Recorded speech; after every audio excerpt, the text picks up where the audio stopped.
A food allergy diagnosis changes your life.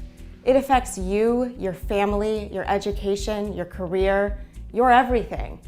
That being said, as with all adversity in life, you have choices on how you can handle it. Some people choose to raise their hands, stand up, and get involved as advocates. They look food allergy right in the face and say, "I've got this." And they focus their energy on empowering others to feel the same way. These food allergy warriors range in age and background, but have one thing in common. They turned their food allergy story into action. Now I'm going to shine a light on them to inspire you to join the fight against food allergies. This is Take Action with Hillary Carter.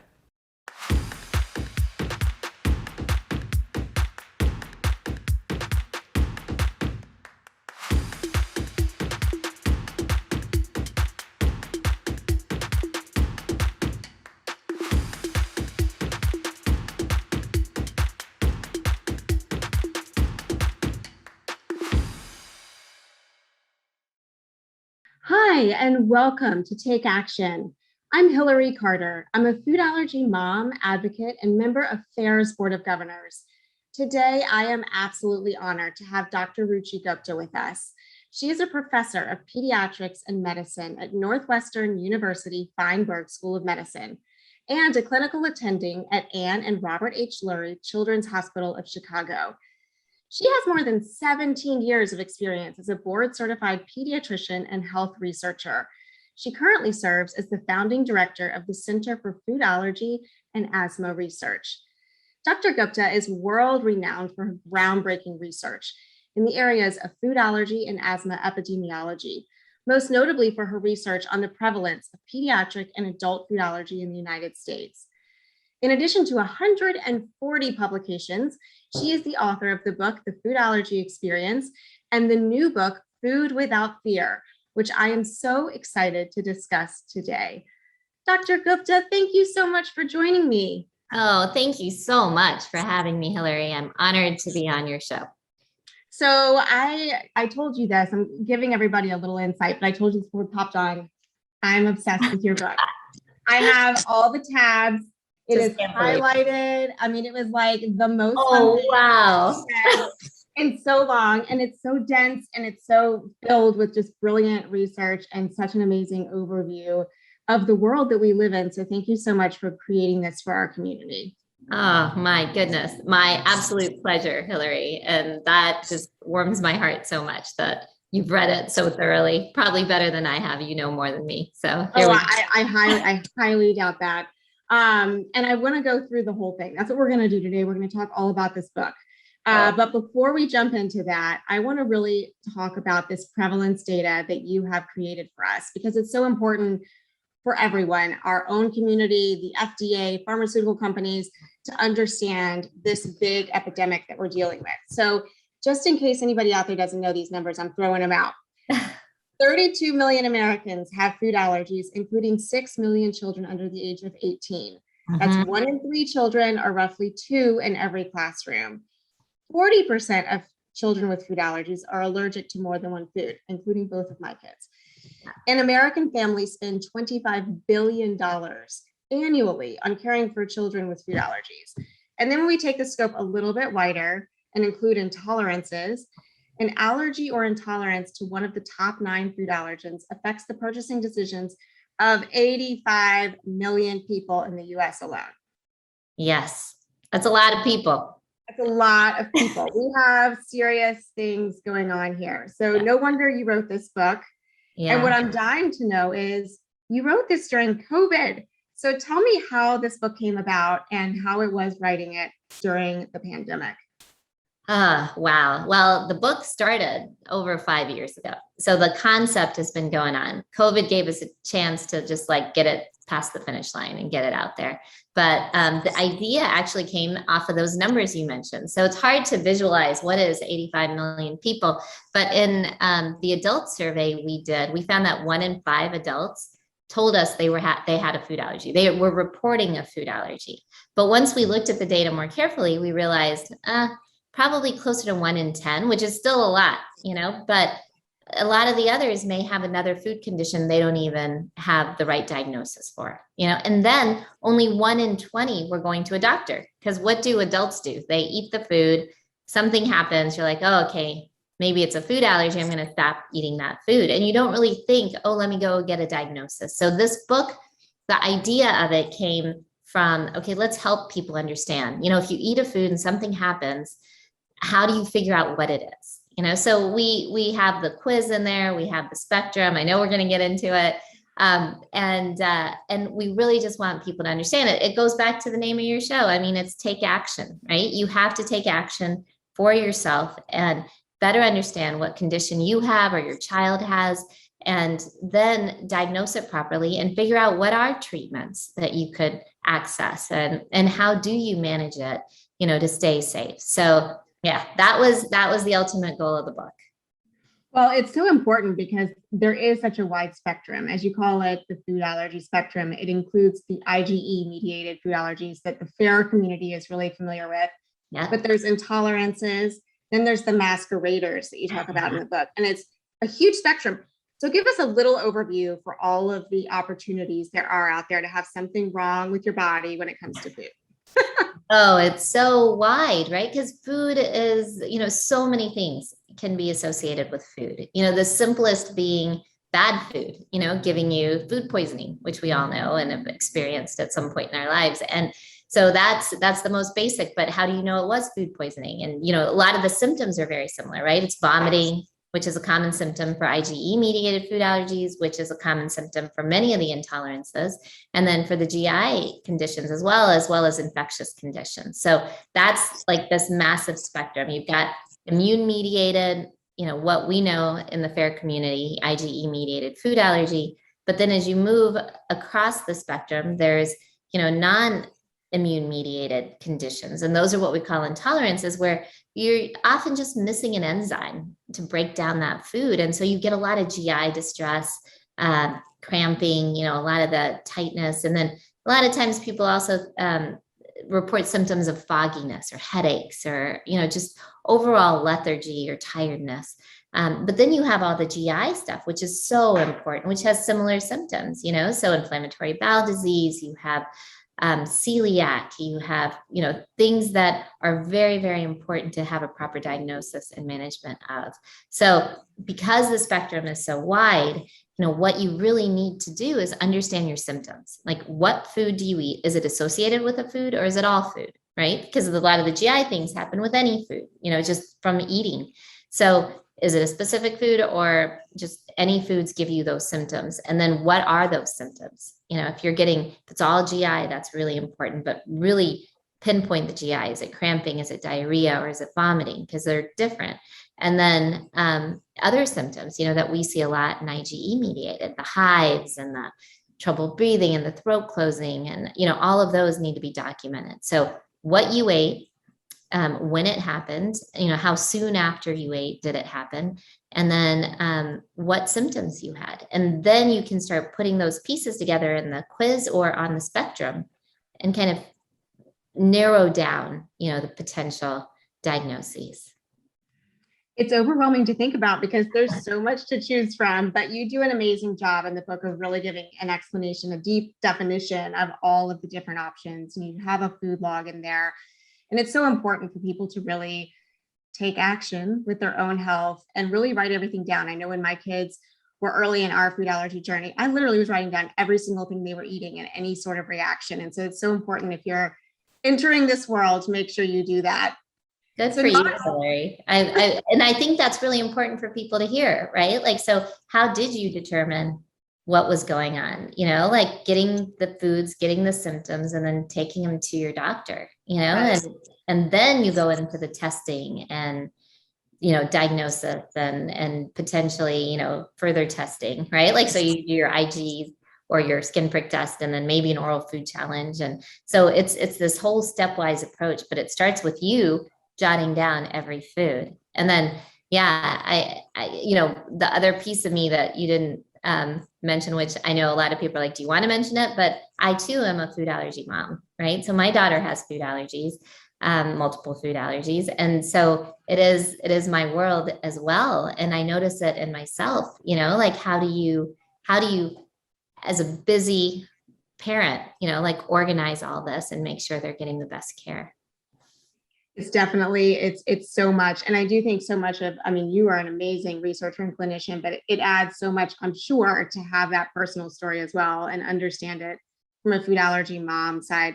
So many things you wove through this book, talking about oral food challenges, talking about treatment options.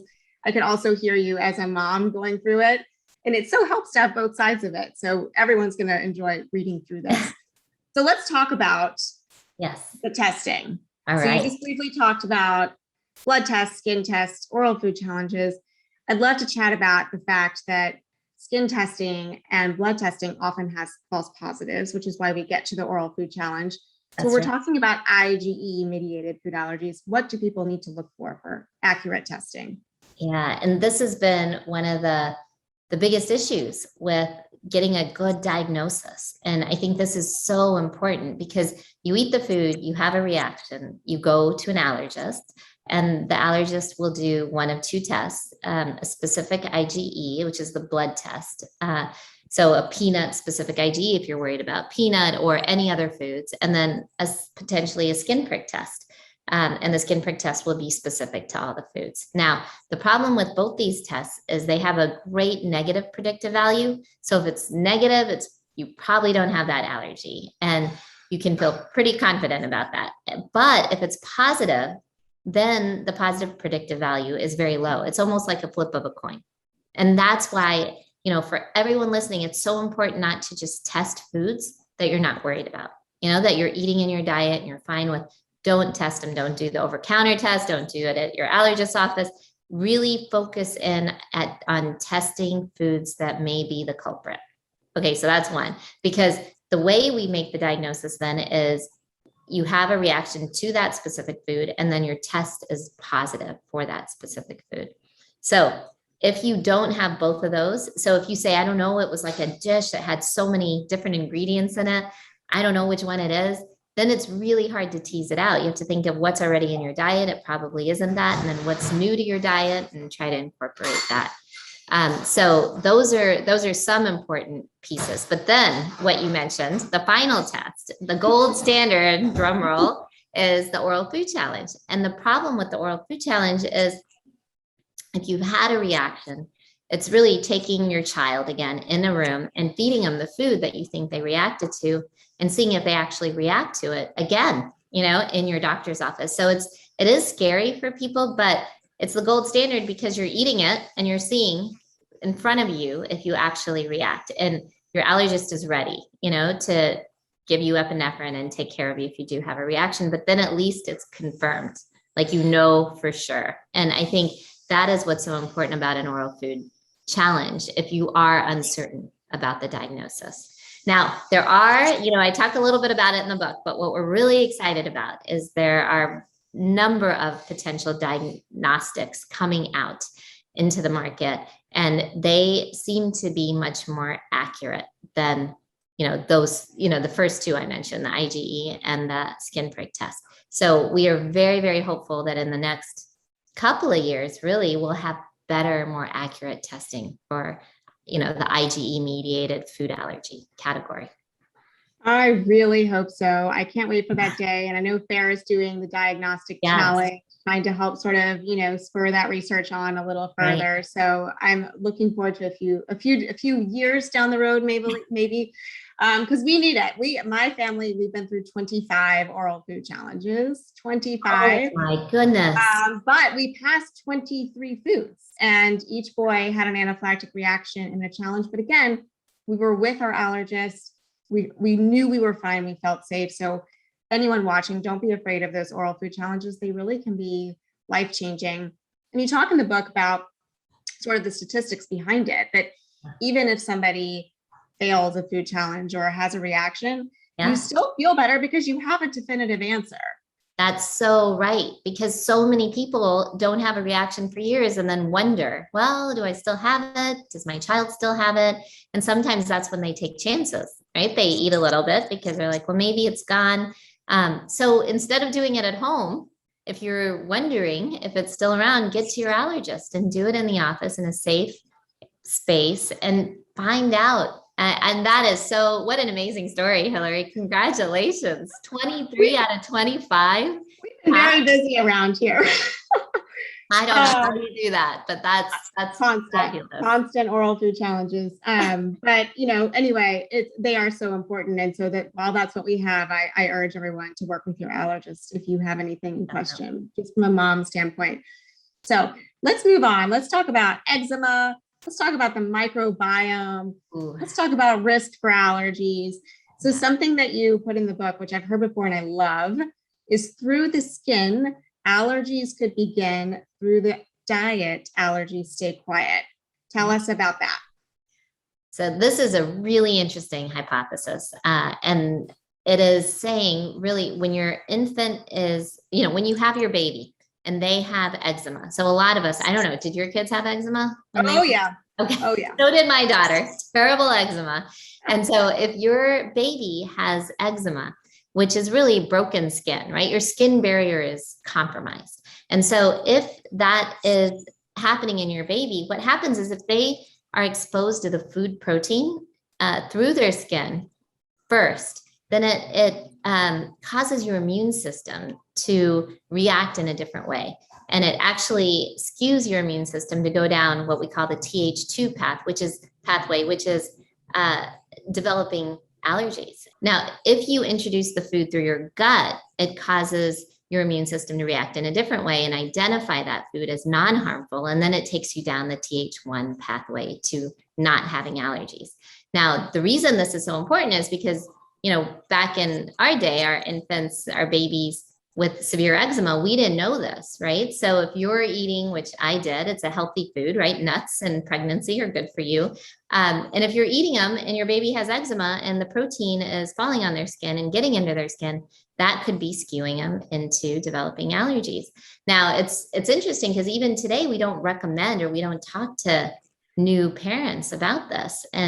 But what we try to do is if they have severe eczema, it's so, so important to get to your pediatrician, potentially an allergist and a dermatologist, and take care of that eczema because we have to protect that skin barrier more than anything.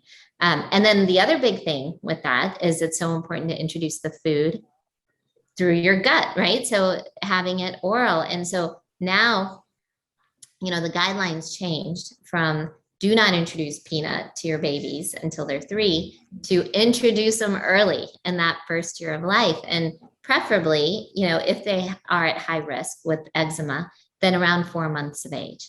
And so it's really, I can't stress it enough. And this is one of my main areas of research because as a pediatrician, I know how crazy it is for parents when they come in for that 4-month visit and you have 100 things to talk about. How's your baby developing and how are they feeding and how are they growing and any illnesses or things that they're worried about and safety things. And so it is so hard to fit it in.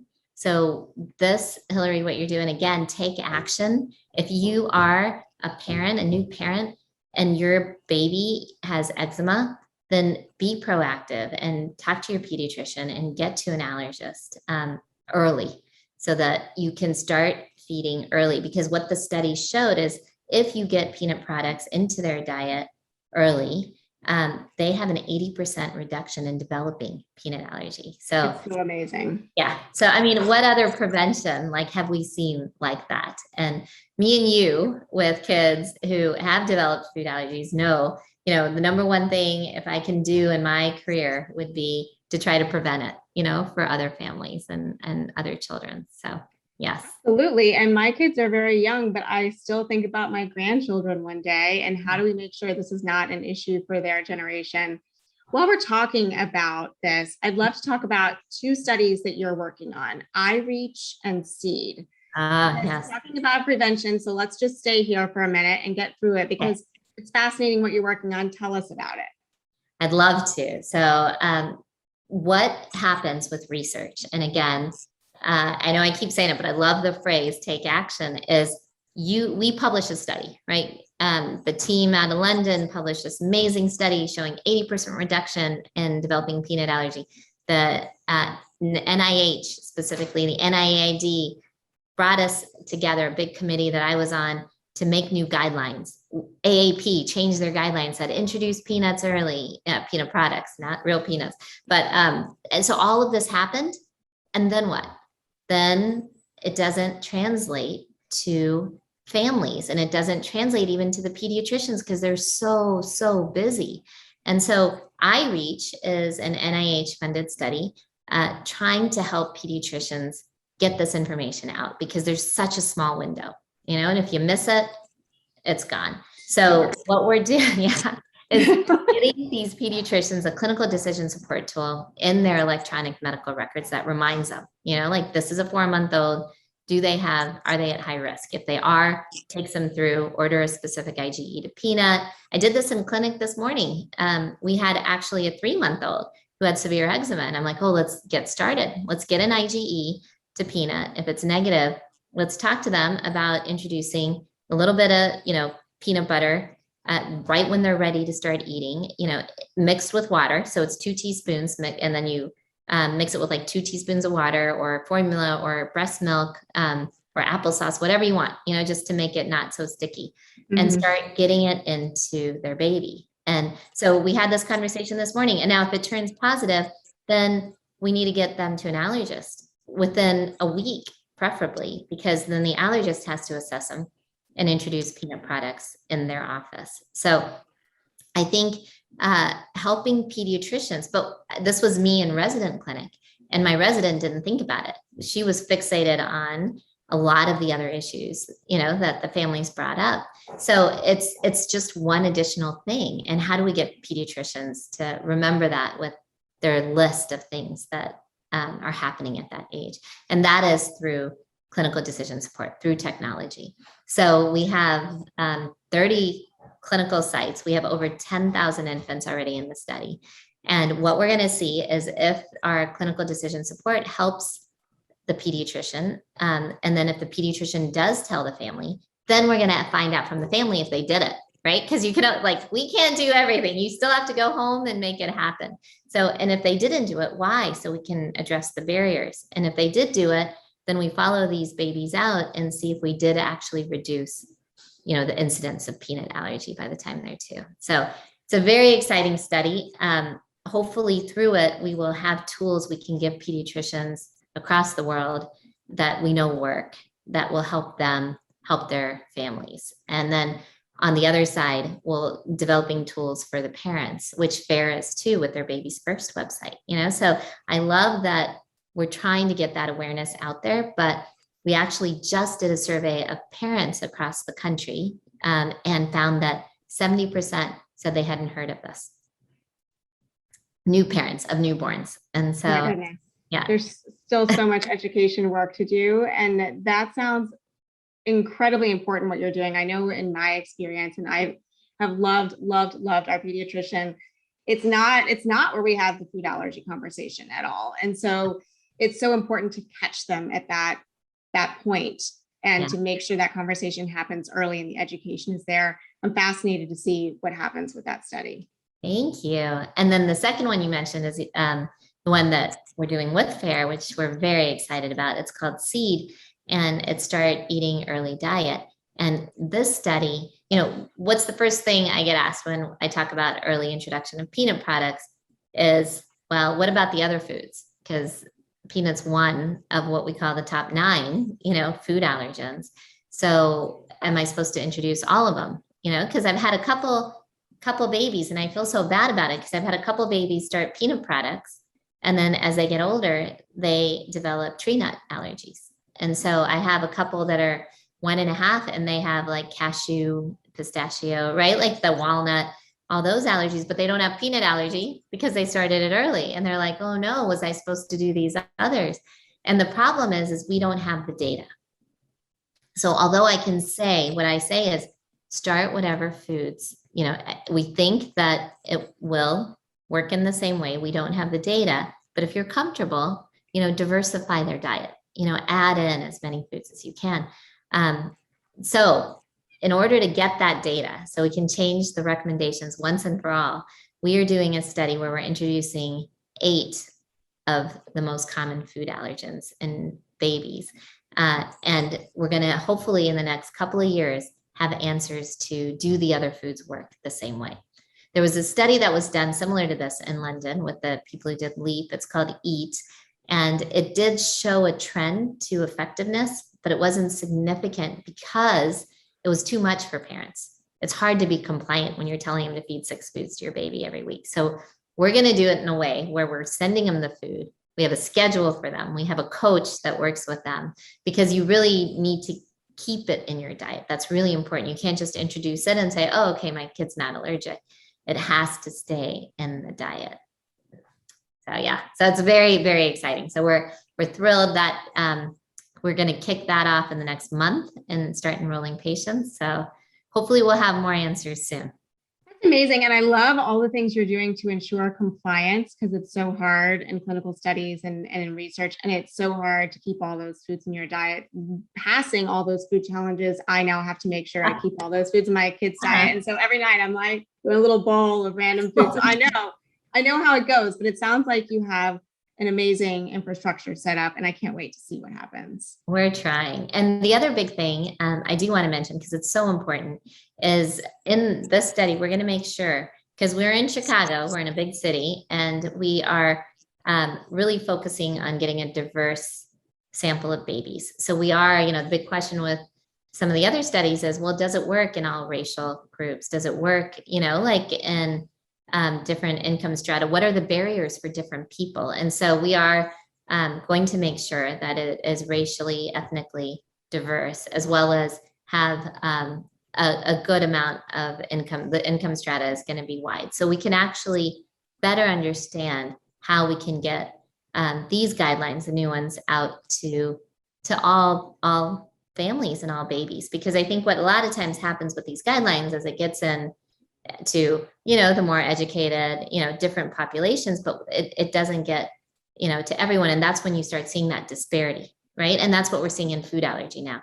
We're starting to see more and more of a disparity, and we're starting to see more food allergies and the prevalence shifting now with more Black children and adults and more Latinx having food allergies. And it's starting to become significantly different than the white population. And that's not, I don't know, there weren't great prevalence studies before, but now we are seeing this. So it does impact everyone.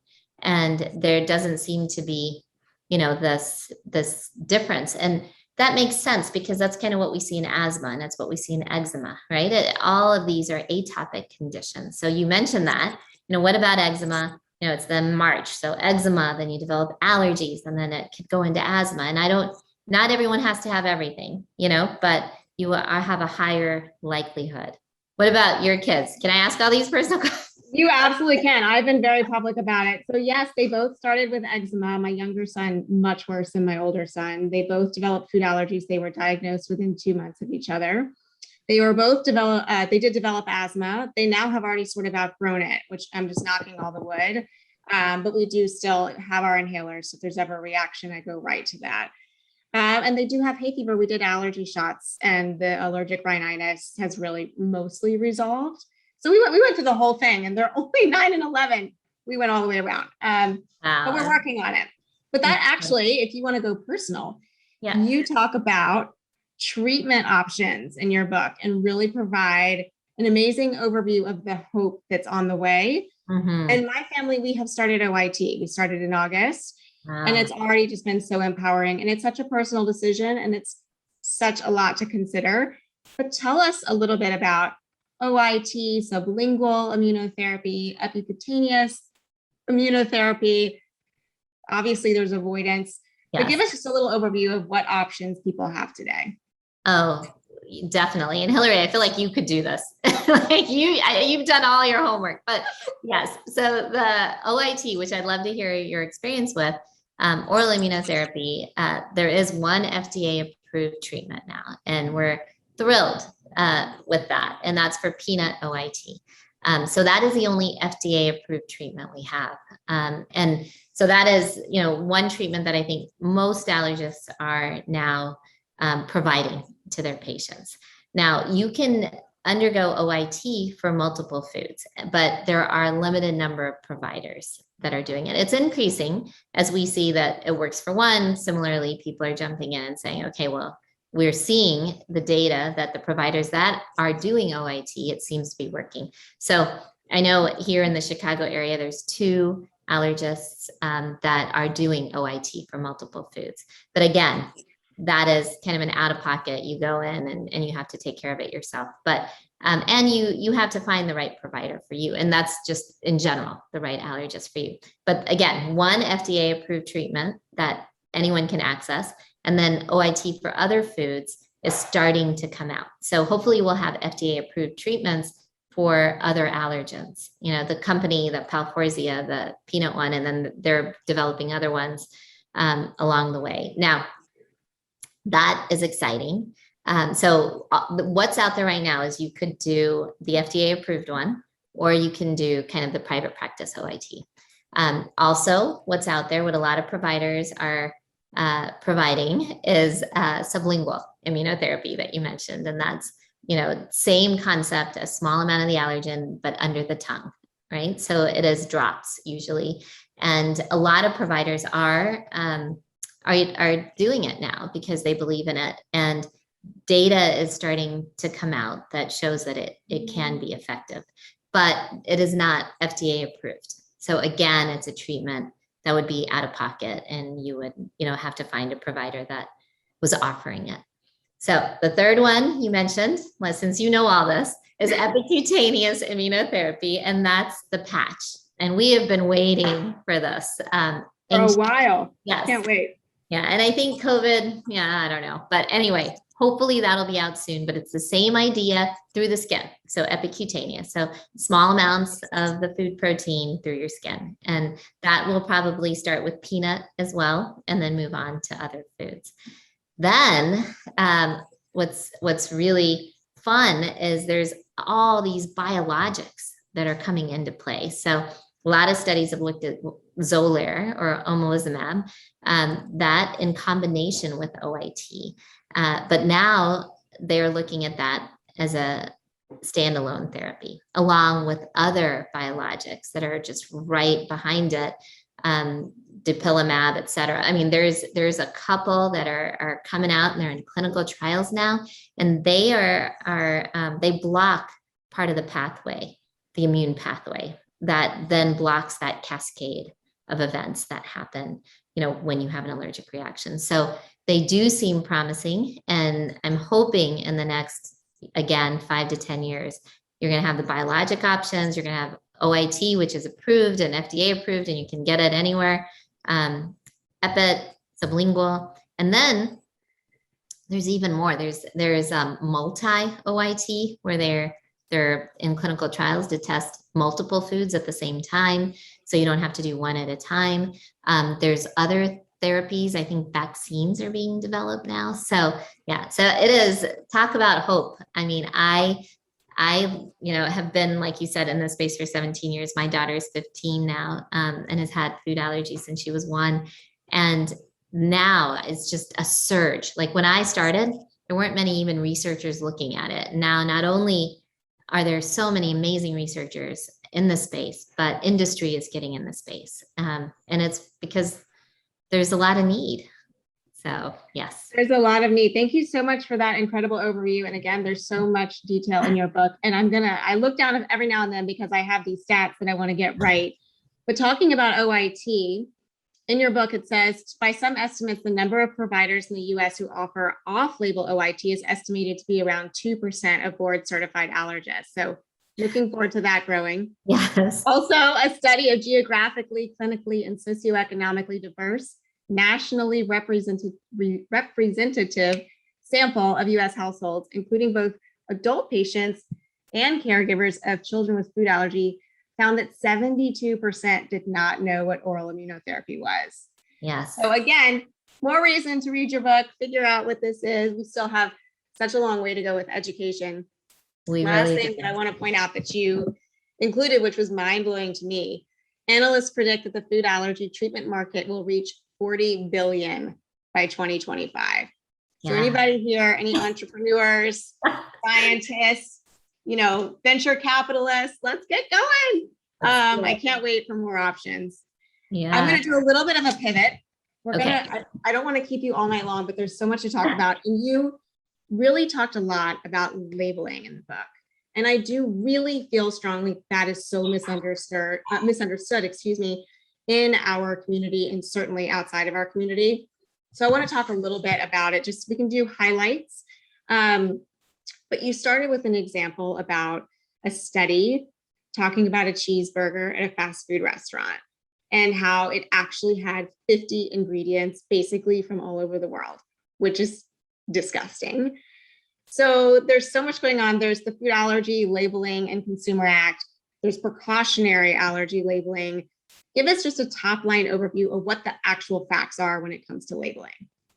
Okay. And I will keep it short. I promised you that in the beginning. No, you can talk as long as you want. I just there's so much. It's so good. But I do think this is super important because I think this is really misunderstood. Thank you. I mean, you picked out such important areas that need to be talked about, Hillary. So, all right. So labeling, what's really important to know is currently only the top 8 allergens are required by law to be clearly labeled on packaging. Okay. Just that is it. And that has to be in bold in the ingredients, or sometimes it says contains and it lists them all. Now, what we're so excited about, again, taking action, the policy to include sesame on that label passed, and that will happen. I think 2023. January. Not yet, but that has passed and that will have to happen. But currently it isn't. So peanuts, tree nuts, shellfish, finfish, wheat, soy, egg, and milk. Those are the ones that have to be clearly labeled. Now, precautionary allergen labeling is probably something that is the most misunderstood. And when we did our survey with FAIR, we found that 75% of people did not understand, so much about labeling. So this is why, education about this is really critical. Precautionary allergen labeling is voluntary, not required by law. Industry does it themselves and it's not regulated. Okay, so there's no threshold. So when they say may contain peanut, it doesn't mean that there's a certain amount or, it's regulated in any way. And what they say is also not regulated. So industry can say may contain, they can say manufactured in a facility, they can say manufactured on a line. There's so many different ways they put precautionary allergen labeling in. And what we found, and this is really important, is that a lot of people said they avoid may contain. And then they said, but they'll eat manufactured in a facility. And that is something where people are having to make their own judgments on what this means because it's not clearly understood. So, obviously it makes sense that someone thinks, oh, well, if it's manufactured in the same facility, it's okay. But if it may contain it, well, that sounds more dangerous, So again, this is something where I know FAIR is working on, and so many of us around the country are working on trying to get better policies and trying to get one label. Canada has one label. They use may contain. So at least if there was one, it would mean the same, at least to everyone. And then we're also working on trying to get thresholds. So if there's some great studies where, if your son went in and had like a peanut cookie or with a certain amount of protein in it, which exceeds the threshold that would be a precautionary allergen label, and could tolerate it, then you could eat, it would widen, your ability to eat so many other foods, so a lot of this is being talked about. A couple big policy issues we're working on hard now that we got sesame in is standardizing the precautionary allergen labeling and then working on those thresholds. So yes, very, very important for people to understand.